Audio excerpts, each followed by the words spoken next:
Here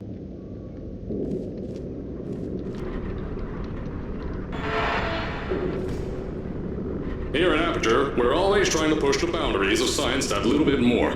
That's why we're taking on this new project.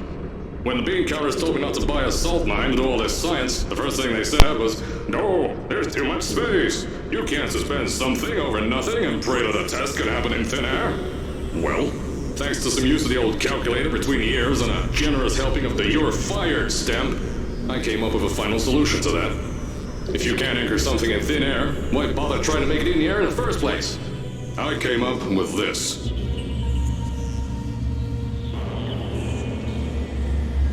Introducing the Aperture Science Innovators Suspended Testing Sphere. Each sphere is suspended in the air, anchored to the walls by concrete and steel lattice rebar. They seem like they float in the air, but in fact, they don't. Plus, we can keep building above them, onward and upward. This salt mine here can take at least 10 of these bad boys per shaft. 9 shafts, 90 tests. We can test whatever we want to and beat that other company into the ground. Black Mesa. Those guys can kiss my... Anyway, the bean counters cried like babies when they saw the cost of these things, but they wet their pants when I threw them out the door. I pay the bills, I make the decisions around here, and I hire and fire as I please. Now, the first of these spheres won't be ready for a few more months, so you'll be participating in one of our smaller tests, the Aperture Science Innovators Short-Term Relaxation Vault.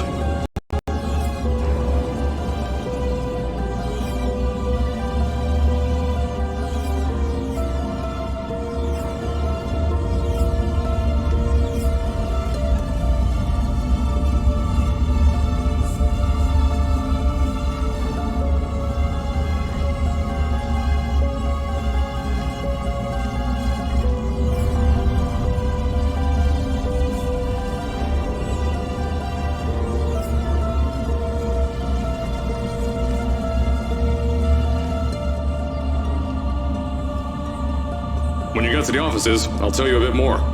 This test should be real easy for you, though. Just get inside one of the Aperture Science Innovators short-term relaxation vaults and lie in a bed. You'll feel yourself fall asleep quickly. Don't worry, though. Our science boys will get you out shortly. You'll only be out for a few minutes. An hour at most if something goes wrong. Don't worry. We've got everything under control. You'll be making science, and you won't have to do a thing. Who's the winner here? You are.